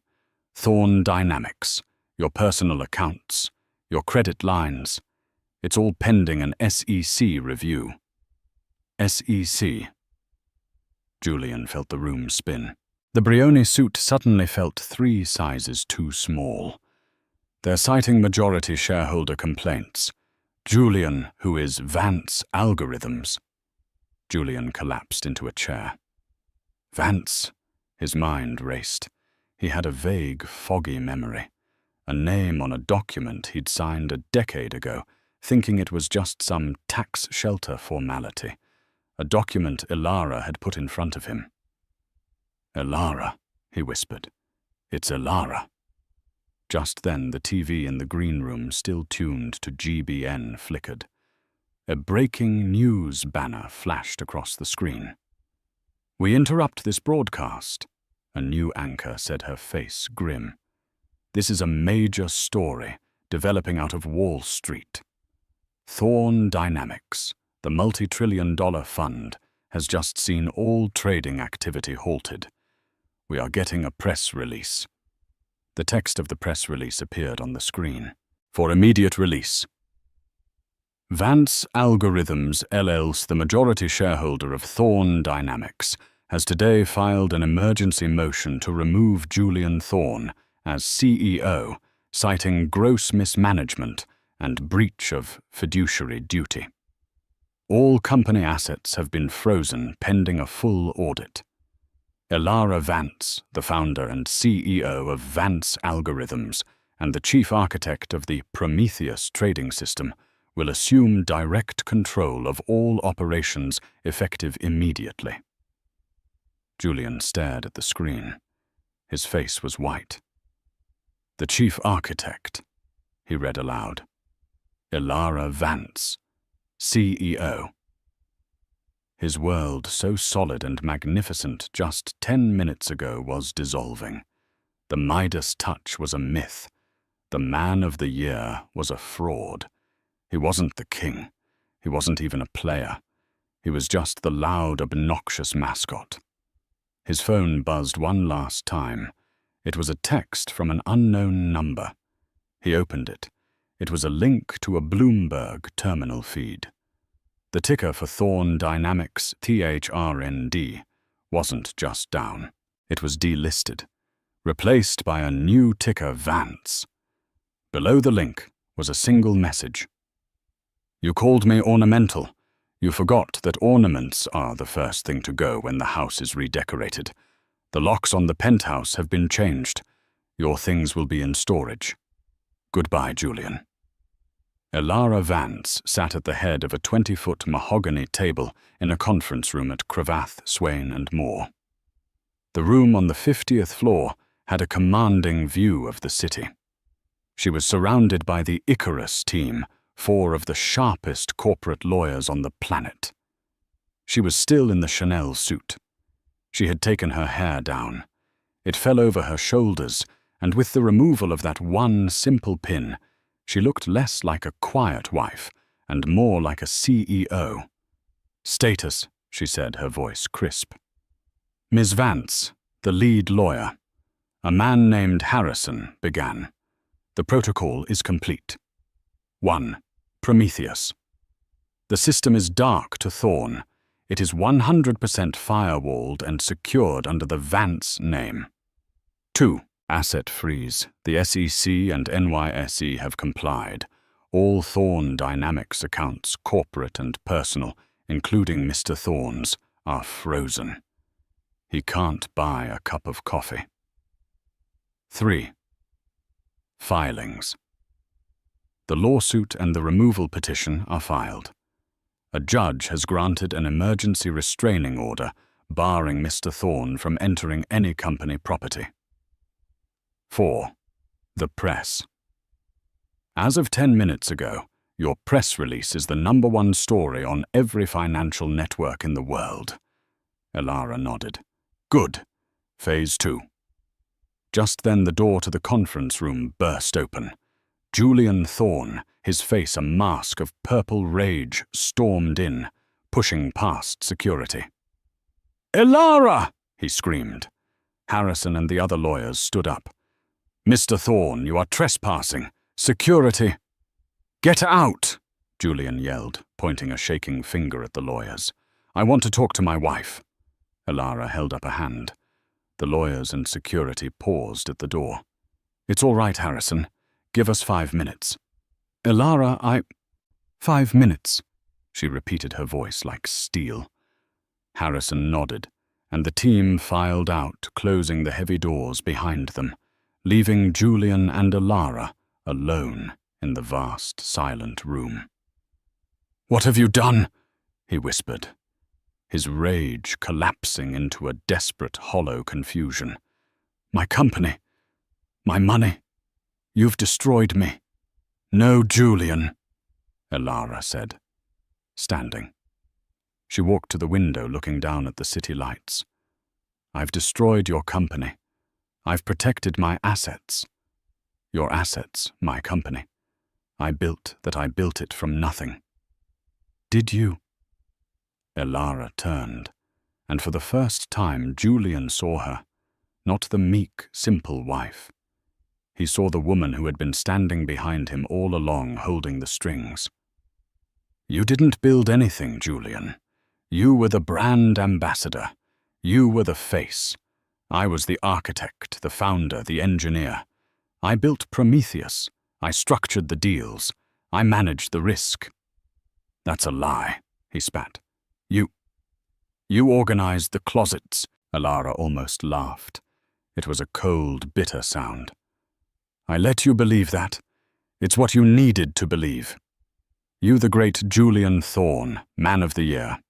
You couldn't stand the idea that your simple wife was the genius, could you? You who can't even write a simple if-then statement. She walked to the table and picked up a single thick document. This, she said, is the Articles of Incorporation for Vance Algorithms, LLC, signed by you 12 years ago. You thought it was a tax dodge. This is the document that leased Prometheus to Thorne Dynamics. She picked up another. This is the Master Shareholder Agreement. 51% to Vance Algorithms, 49% to Thorne Dynamics, my signature and yours. You tricked me. I protected myself, she countered, her voice finally rising, echoing in the boardroom. I knew who you were from the day I met you. I knew your ego was a black hole. I knew you would one day try to erase me. So I built a firewall. He stared at her, the reality of his situation finally dawning.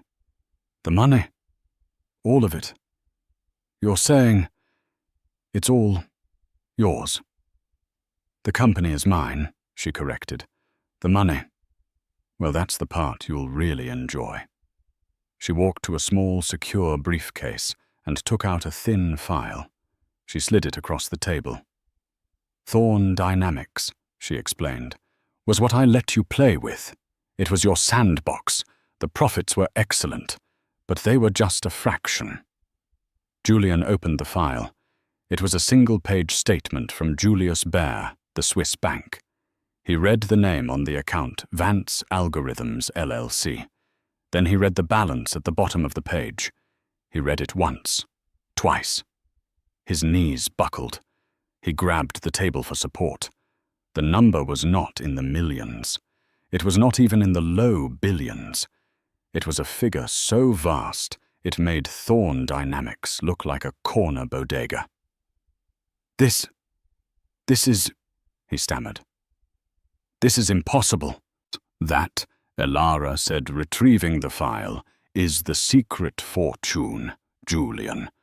The one I made in my spare time, while you were busy posing for Forbes and telling the world I was your charity case. This is the money from Prometheus when it's not held back by your reckless, ego-driven trades. She stood before him, the Chanel suit, the symbol of his dismissive generosity, now looking like the armor of a warrior queen. You humiliated me in front of millions, Julian. You called me simple. You called me charity. You built your identity on a lie, and you used me as the punchline. She walked to the door and opened it. The lawyers and security were waiting. So here's the hard karma, as you like to call it. You are out. You are locked out of the company you thought you owned. You are locked out of the penthouse I paid for. The Rolls-Royce, my company car. As of this moment, Julian Thorne. You are simple. Elara. Please, he begged. The Titan was gone. In his place was a terrified, broken man. We're married.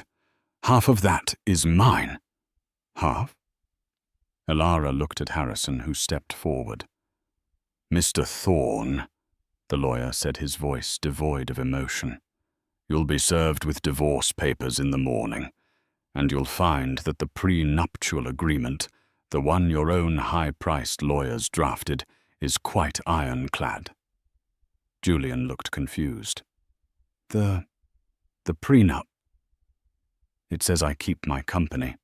"Exactly," Elara said, her voice soft. "It says you keep everything in your name. And you do. You get to keep all 49% of a company that is now worthless. You get to keep the debt, the lawsuits for fraud, and the SEC investigation that's about to open into your personal misrepresentations to the market." She looked at him one last time. "You get to keep your company, Julian. And I get to keep mine." Security guards took him by the arms. He didn't fight. He was a hollow shell. As they dragged him into the hallway, he looked back, his eyes wide, with the horror of his own spectacular self-destruction. Elara Vance didn't watch him go. She was already turning back to the table. "Harrison," she said, "get the GBN. I'm ready for my interview." The next 24 hours were a blur of financial and social carnage for Julian Thorne. The King of Wall Street became a pariah overnight. When he was escorted out of the Cravath building, he wasn't met by a Rolls-Royce. He was met by a swarm of reporters alerted by the GBN breaking news flash. "Mr. Thorne, is it true you've been fired? Who is Elara Vance? How much did you misrepresent to your shareholders?"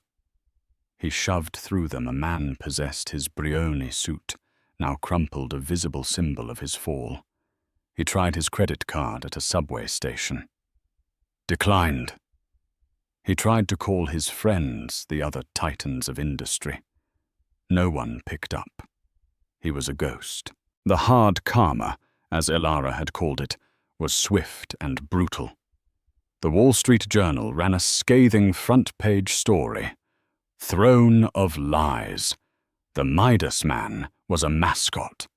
The article detailed with leaked precision how Julian's instinct was just him taking credit for Elara's algorithm. Forbes, in an unprecedented move, issued a full retraction of their Man of the Year cover. Their statement was humiliating. "We were misled by the fraudulent claims of Mr. Thorne. The true Man of the Year was in fact a woman, Elara Vance." His social clubs, from the Metropolitan Club to the New York Athletic Club, suspended his membership, citing conduct unbecoming. But the worst was the legal fallout. The SEC investigation was no longer a threat. It was a reality. He was being investigated for securities fraud, for lying to investors, for misrepresenting the core assets of his own company. The 49% of Thorne Dynamics he owned was now a 49% stake in a mountain of lawsuits and debt. He wasn't just broke. He was catastrophically in debt. He ended up in a cheap hotel in Queens, paid for with the last $200 in cash he had in his pocket. He watched the small, grainy TV as Mark Sterling on GBN conducted the interview of his career. "Welcome back," Mark said, his face electric with the scoop. "My guest tonight needs no introduction, though it seems we've all been introducing her incorrectly. She is the founder of Vance Algorithms, the chief architect of the Prometheus system, and the new CEO and majority owner of the newly restructured Vance Thorne Global. Please welcome Elara Vance." The camera panned to Elara. She was in the same studio where just 24 hours earlier she had been publicly shamed. She was wearing a simple, elegant dark blue dress. She looked powerful. She looked comfortable. She looked free. "Ms. Vance," Mark began, "this is without question the most stunning corporate takeover in a decade. Tell us, why now?" Elara looked into the camera. She was not the same woman. Her voice was clear, confident, and resonated with authority. My work has always been my priority, Mark. For 12 years I was content to be the architect, not the face. I value privacy. I value the data. But it became clear that the public face of the company, Mr. Thorne, was no longer aligned with the company's core values of integrity and data-driven truth. "He was your husband," Mark pressed. "He humiliated you on this very set." "He did," Elara said without emotion. "He made the critical error of confusing quiet with weak. He thought I was an ornament. He forgot that the most valuable things, the patents, the source code, the ownership deeds, are kept quiet, kept in a safe, not because they are fragile, but because they are priceless. And the company. What happens now?" "Now," Elara said, "the market finally gets the truth. Vance Thorne Global will be a company built on transparency, not ego. The Prometheus system, which I am now upgrading, will continue to be the market leader. But its success will be shared by its entire team of brilliant engineers, data scientists, and analysts, not just by one man in a good suit." In his motel room, Julian threw the lamp at the TV. The screen cracked, but Elara's calm, powerful face remained. He had spent 12 years building a monument to himself. It took her 12 hours to tear it down brick by brick and build an Aether on its ruins. He hadn't just lost his money. He had lost his name, his power, and his one single great asset. He had flown too close to the sun. He had forgotten she was the one who built it. The months that followed the GBN interview, what Wall Street had already dubbed the Icarus Protocol, were not a transition of power. They were a revelation. Elara Vance did not just take over Thorne Dynamics. She stepped out from behind the curtain to claim a throne she had built but never sat in. Her first 100 days as CEO of the newly minted Vance Thorne Global became a legend, a case study taught at Harvard Business School. She did not, as the market feared, burn the company to the ground in a fit of scorned wife rage. She executed her plan with the same chilling, dispassionate logic that had made her algorithm the most powerful financial tool in history. Her first act was to convene an emergency board meeting. The old board, Julian's hand-picked collection of golf partners and old money sycophants, gathered in the opulent, dark wood-paneled boardroom on the 80th floor of Thorne Tower. They were prepared for a fight, or perhaps a tearful plea. They were not prepared for Elara. She walked in, not in a Chanel suit, but in a simple, dark grey Roland Mouret dress. She carried a single, slim laptop. She did not sit at the head of the table. She stood at the front of the room by a data screen. "Good morning, gentlemen," she said. Her voice was quiet, and the acoustics of the room, designed to amplify Julian's boom, forced them to lean in. "The company you thought you were on the board of no longer exists. Julian Thorne was not a CEO. He was a brand, and a deeply fraudulent one." One of the directors, a crusty real estate mogul named Marcus Brandt, scoffed. "Now see here, Elara, Mrs. Thorne. You can't just—" "I can," she interrupted, and with a click the main screen lit up. It was not a presentation. It was the Prometheus dashboard. The real one, not the simplified, flashy version Julian used. "This," she said, "is our company. For the last 5 years, Prometheus has been running 2 sets of simulations. The first, Model J, was the one you saw. It was the one Mr. Thorne used based on his gut instincts. It was high-risk flashy and outperformed the S&P 500 by 18%. Very impressive." She clicked again. A new set of data appeared. "This is Model E, my personal model. The one Mr. Thorne was not authorized to see, as he found its methodology boring. It is a low-risk, diversified, long-term model. It also, she paused, outperformed the S&P 500 by 42%. The room was silent. While Julian was buying private jets and skyscrapers to soothe his ego, he was actively leaving 24% of our potential earnings on the table. He wasn't just a fraud, he was bad at his job. She turned to face them. Vance Thorn Global will now be run exclusively on Model E, the Thorn Tower, which costs us $40 million a year in prestige and taxes, is being sold. I've already accepted an offer. We are moving our headquarters downtown to the 300 Fenchurch building, which Vance Algorithms has owned for 6 years. It's LEED certified, and the property taxes are a fraction of the cost. You owned the building, Brandt stammered. I did. Just as I own 51% of this company. This is not a discussion. This is a notification.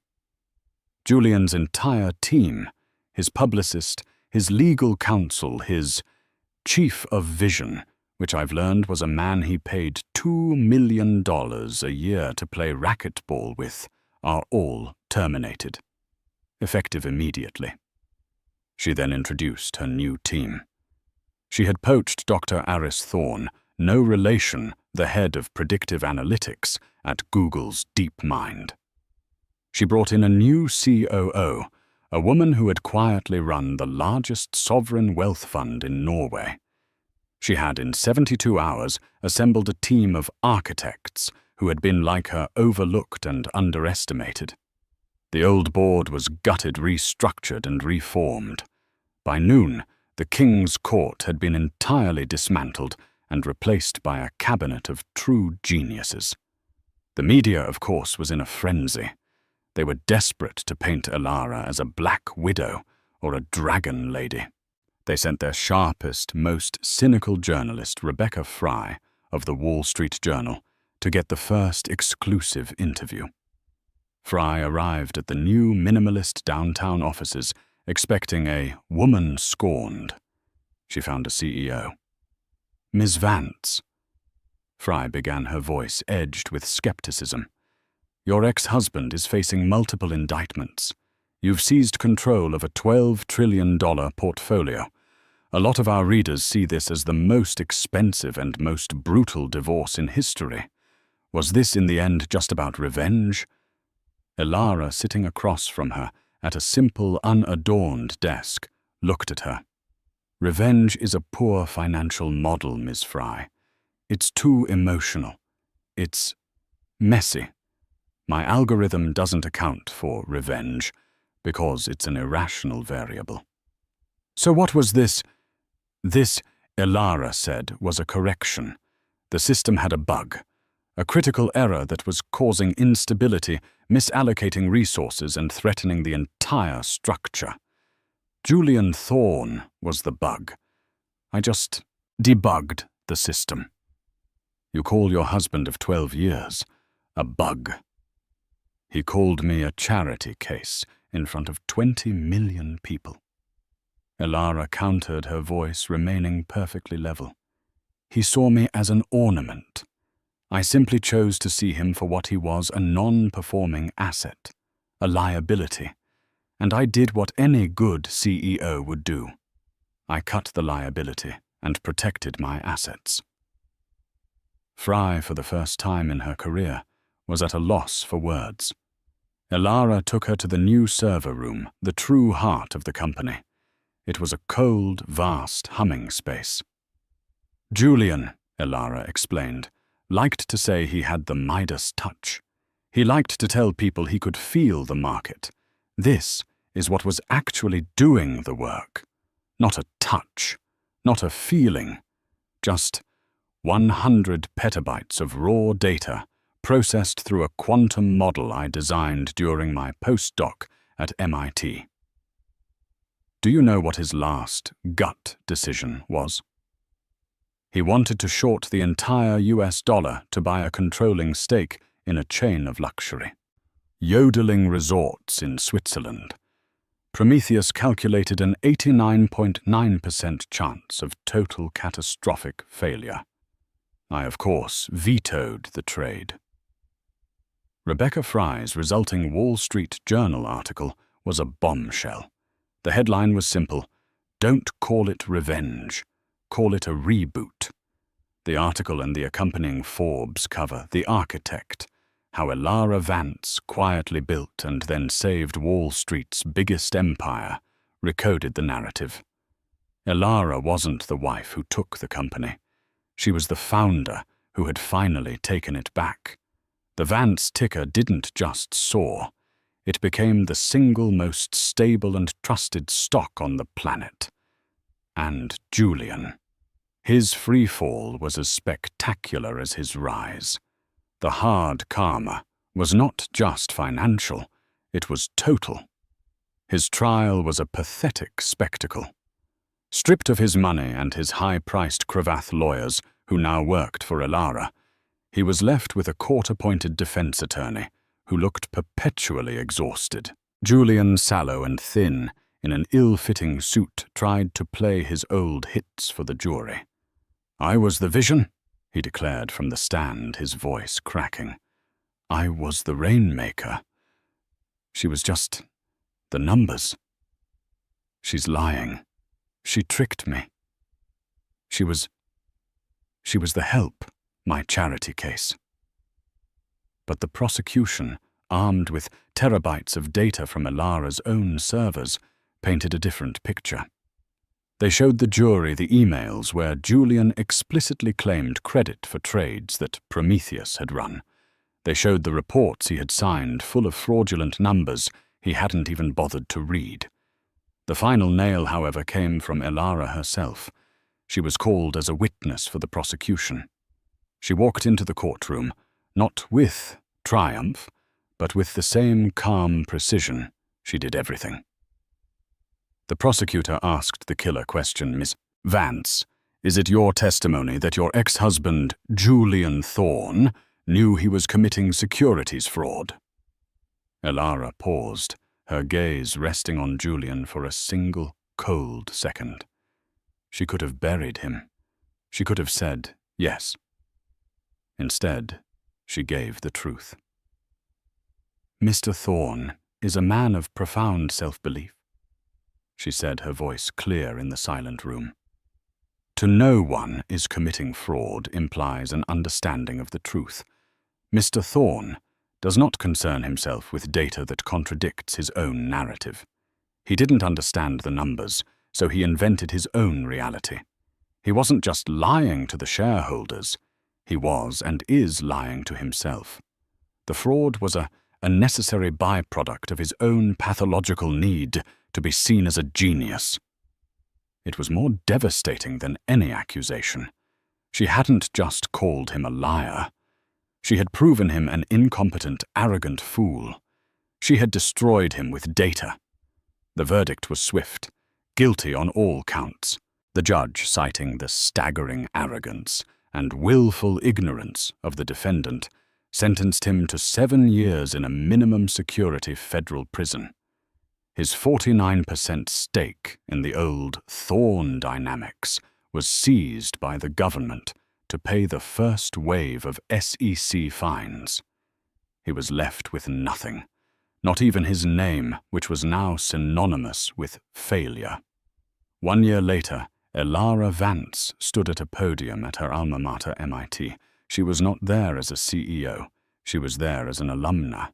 The auditorium was packed. "My name is Elara Vance," she began, her voice warm. "For over a decade I had another name. A name that came with a beautiful penthouse, expensive suits, and a very specific role to play. I was the quiet wife, the support system, the simple one." A murmur went through the crowd. "Last year," she continued, "I was called in front of 20 million people a charity case, and the man who said it, he was half right. I was his charity. He gave me so much. He gave me a front row seat to watching a man be utterly consumed by his own ego. He taught me that vision without data is just a hallucination. He taught me that charisma without integrity is just a con. And he taught me that if you build something, anything, a company, a line of code, a life, you must own it.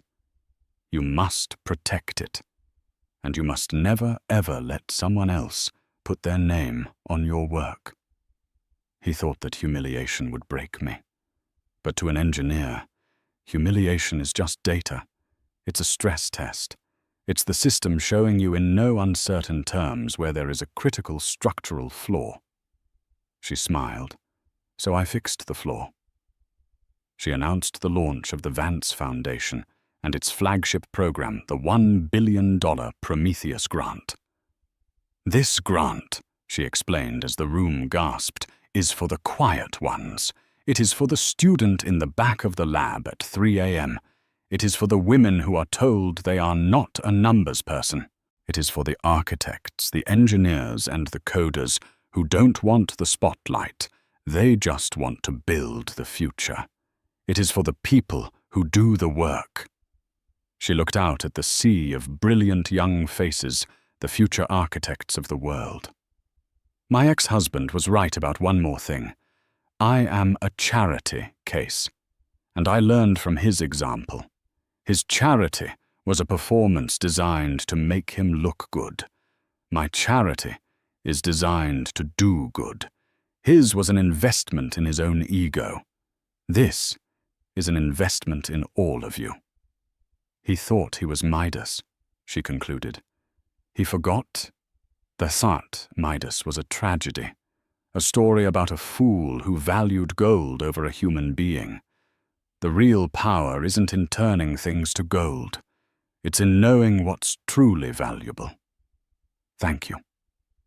She left the stage to a thunderous standing ovation, not as Alara Thorne, the victim, or Alara Vance, the wife, but as Alara Vance, the architect, the woman who had been humiliated in front of millions, and who had turned that humiliation into the foundation of an empire, one built not on lies or ego, but on the unassailable, beautiful, and brutal logic of the truth. Alara Vance proved that the quietest person in the room is often the most powerful. She turned her public humiliation into her coronation, proving that the best revenge isn't just living well. It's taking back what is rightfully and legally yours. Julian Thorne learned the hard way. Never underestimate the architect.